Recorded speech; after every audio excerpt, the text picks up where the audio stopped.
Merry Christmas, everybody. Happy holidays. If you're a Knicks fan, you are very happy today because Mikal Bridges basically saved us. What a tremendous game. What a way to start off NBA Christmas Day. The Spurs came to MSG and the New York Knicks won a nail-biter. The last possession of the game was outstanding. Second, third, fourth chance efforts. Fabulous. We're going to break it down. I don't have highlights. It's just a special. I'm on the road here visiting family for Christmas. I hope you guys are with your family as well or with friends, wherever you are. I hope you're enjoying it. And I'm sure if you're a Knicks fan, you're happy about the result today. Let's get going. Here we go. So, 117-114. The Knicks haven't won a close game in a very long time. I can't even remember the last time, actually. It was like something like this close. And it took a monumental effort by Mikal Bridges to basically counter what Victor Wembanyama was doing. He was doing something completely insane. The man, 42 points. This is year 2 for Wembanyama. He is definitely going to be a problem. He is definitely going to win, I would predict, multiple NBA championships. But this season is about the Knicks and the chemistry they're developing. And right now they are winning in ways. What's beautiful is that they were able to actually take the lead without Jalen Brunson even on the court. They just hustled, and Cat got into foul trouble. Dealing with Wembanyama is a nightmare. Not sure why we didn't see Sims at all. But we did see a lot of pressures, and this was probably his best game he's played so far this season for us. And we needed it. We definitely needed it. I love the way they approached it. OG Anunoby had a great game. Let's just keep going here. Here it is. I tweeted this out. Knicks fans, we got year 1 Brooklyn Bridges for Christmas. 41 points from Mikal, 4 assists on 68% field goal shooting. He hit 6 of 9 from the three-point line, and some of them were tough.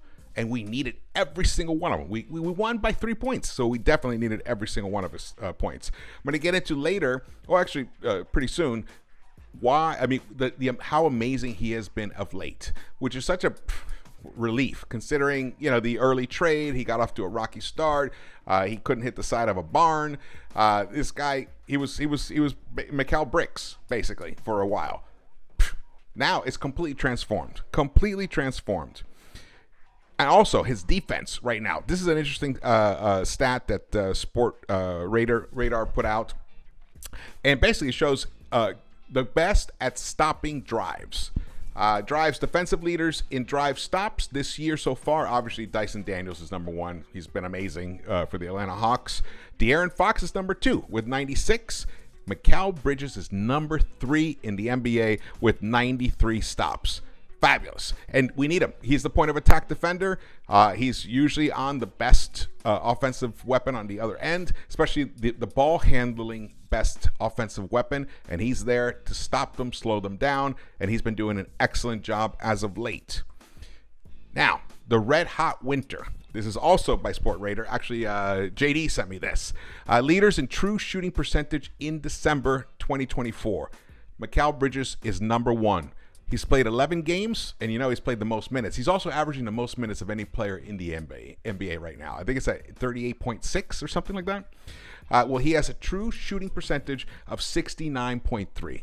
So my concerns that the overplaying by Thibs of his starters, and especially Mikal Bridges, I thought that's why he got off to such a cold start. Because also he was fading. The team was fading in fourth quarters.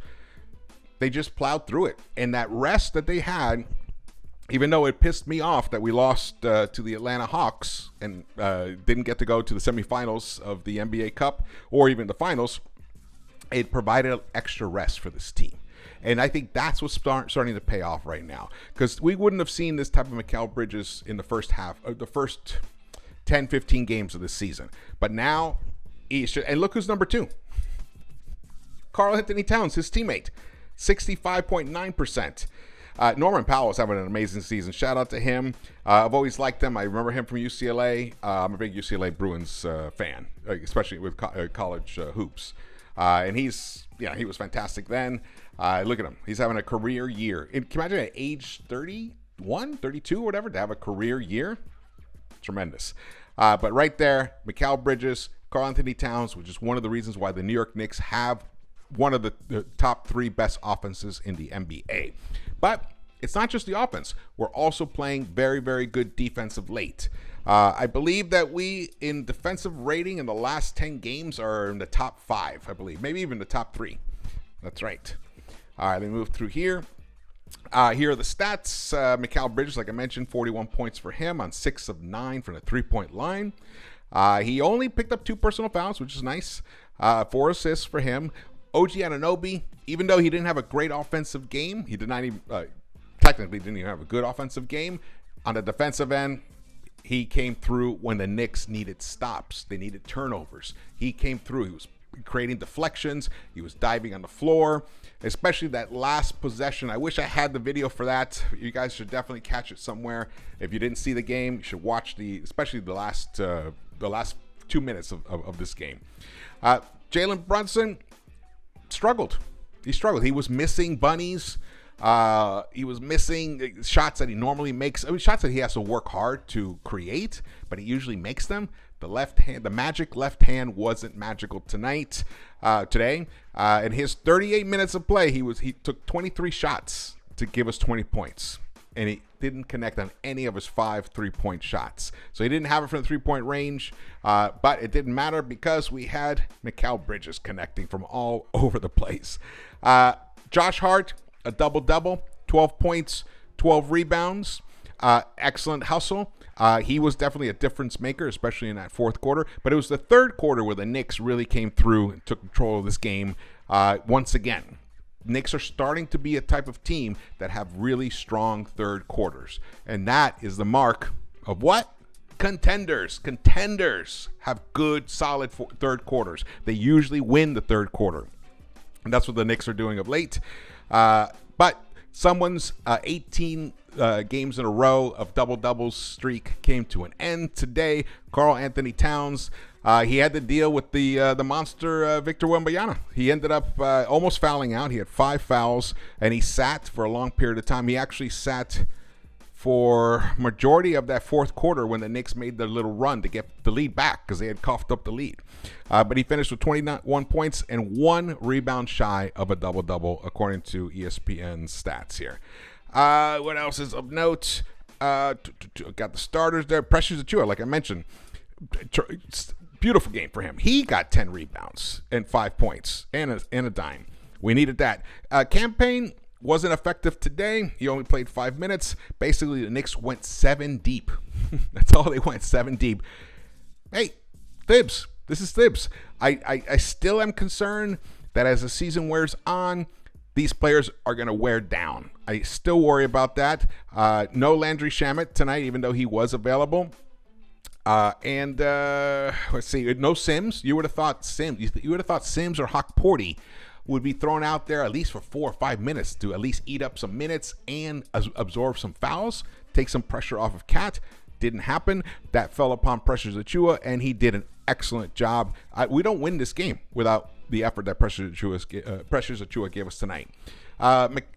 Deuce McBride, who's been fabulous offensively and defensively this season for the New York Knicks off the bench, didn't have a great efficient night. He was 2 of 10, but the 2 shots he made were from the 3-point line, which, of course, is always a little extra bonus from that. Picked up 3 rebounds and 2 assists for him, 8 points. The bench provided 15 points today. That was it. It was all the starters once again. The New York Knicks as a team only shot 33.3% from the 3-point line and 45% overall. But look at the total field goal attempts. 100. I believe San Antonio only had 80 something. So that's just pure hustle. That is pure hustle how that ended up happening. The plus minus tells a good story here. Number 1 in plus minus in just 20 minutes of play, Precious Achiuwa with a plus 14. And Anunoby, a plus 13. Mikal Bridges. It'd be interesting to have both those guys on the same team. Mikal Bridges, a plus 8 with his 41 points. And Brunson a +4. The only one in the minus column as the starters. Oh, no, actually, Towns was a -13. Yeah. Victor is a problem. He is a major problem for the NBA. The guy can just do anything. He was shooting like 30-footers and connecting. 30-footers. And Towns was just like, oh. I can see how that can be incredibly frustrating. But also, the refs called a lot of weird little lame fouls. Josh Hart barely even touched Wembanyama at one point, but Wembanyama lost his footing and fell down when he was trying to bring the ball up the court. Foul on that. Just there were some silly foul calls, but they have to protect their future, which is the NBA, which is Wembanyama, the future of the NBA. Speaking of the Spurs, there's Wembanyama. He was 16 of 31, 6 of 16. He took 16 3-point shots himself. When you're 7'5", you can shoot the three anytime you want, and that's what he's doing. And he connected on that. 18 rebounds to go along with his 42 points. What a fabulous gift for the NBA to showcase their generational talent. That won Rookie of the Year last year. He's going to probably be he's going to be an all NBA player, I assume, this year. Who knows how far the Spurs will go? They're a 500 team right now, 15-15. I think they make a couple trades. They could be in the playoffs this year, at least in a play-in competing. The other guy who had a great game was Jeremy Sohan. Only missed 2 buckets, hit all three of his 3-point attempts, almost had a double-double, 9 rebounds and 21 points for him. Harrison Barnes was a non-factor. He's definitely, I think he's long in the tooth. It might be close to the end of his career for him. Chris Paul, hit a huge, monstrous bucket at towards the end of the fourth quarter.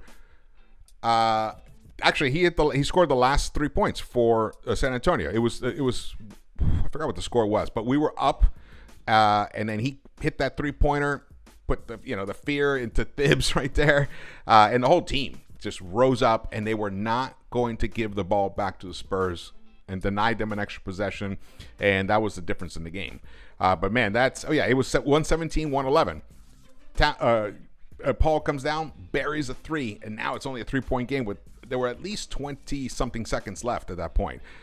So he had an excellent game for himself, for the team. Devin Vassell did not, though. Spurs got a good one on that guy. That guy is a solid player, excellent player. He can definitely be a starter on a contending team, I believe. Champagny, former St. John's, I think does he go to St. John's, or is this the other brother? I can't remember. There's 2 Champagnes. 9 points for him. 9 assists for Tyus Jones. Excellent. Wow. In his 16 minutes. Man, they got 30. They picked up 33 assists. The Knicks did not. Look at the field goal attempts down at the bottom. They hit 42 of 83. They shot over 50% and lost this game because they took 17 less shots than the Knicks. 17 less shots. Let me see if I can pull this up for you guys here. All right, yeah, okay. There it is. This is the box score on NBA.com, but this is what I want to show you guys here. All right, this is, here we go. The team comparisons. The second chance points, the Knicks were 19-13, so we were +6 there. Points in the paint, 58-50. That's a big number when you consider that Wembanyama can basically deny anybody anything at any time. The fact that the Knicks did not let that make them shy away from going into the paint. They kept going in, and they kept Mikal Bridges. His mid-range is just phenomenal. He's one of the best mid-range. I mean, at this point, he might be the best mid-range shooter in the NBA at this point. And because also he gets them often when the team is desperate for a make. So I love that about him. And in the playoffs, that is going to be very important. Because in the playoffs, people get a little tighter. 3-point percentages drop. Refs allow players to be a little more physical, so even trying to finish through traffic becomes more difficult. But if you can just stop and pop for an 8-footer or a 10-footer and connect on those, that's like a weapon in the playoffs that you can't even quantify, honestly. It's just magical. You need it, and we have Bridges, and OG can do it as well. we know Brunson is a very good mid-range shooter, and Towns we've got a good midi team. That's what's really interesting. No one's really talked about that yet. And Deuce, even Deuce can hit the mid-range shot. Along with being one of the best three-point shooting teams in the NBA, also, it probably might be the best mid-range shooting team in the NBA, I would say. One thing I want to look at here. Let's go back here. All right. I don't have my two monitors. Usually I have two monitors. I'm able to do this much easier. Let's go back to these stats here. Okay. Move on to these team stats. Here we go. Like I mentioned before, it was the field goal attempts that really made the big difference. The Knicks did win the rebounding battle, though, just by 2, 47-45. But the New York Knicks got 17 offensive rebounds. That's where we got the second chance points and third chance points. Beautiful. Beautiful for them. The assists, only 26 for the Knicks. That's low for them. They have had so many, at least 10, 12, 30 plus assist games this season so far. They got 10 stocks, 7 steals, and 3 blocks to basically best Spurs' stocks of 6 blocks and 3 steals. And phenomenally, the New York Knicks took care of the ball. They were like a mother cub, a tiger mom with her cub. They just protected that ball like it was their life depended on it. Only coughed up 5 turnovers, which is great because of late the Knicks had been committing a lot of turnovers, especially early in the games. Early in those first 4 or 5 minutes of recent games, they've been committing a lot of turnovers.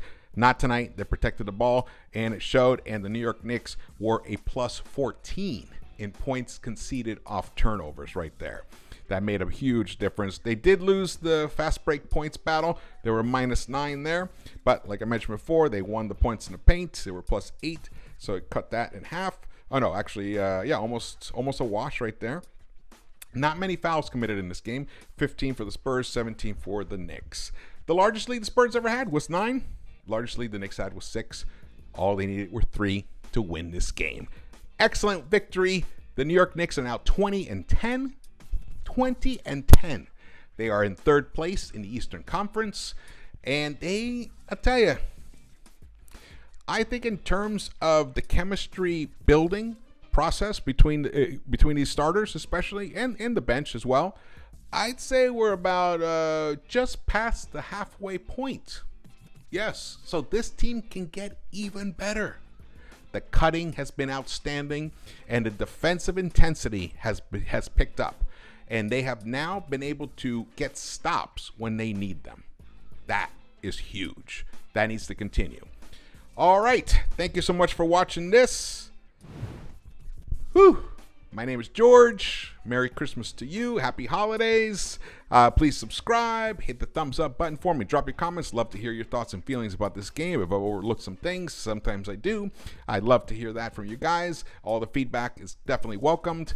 And I hope all of you are having a great, great holiday. And I will see you around the Knicks-Verse.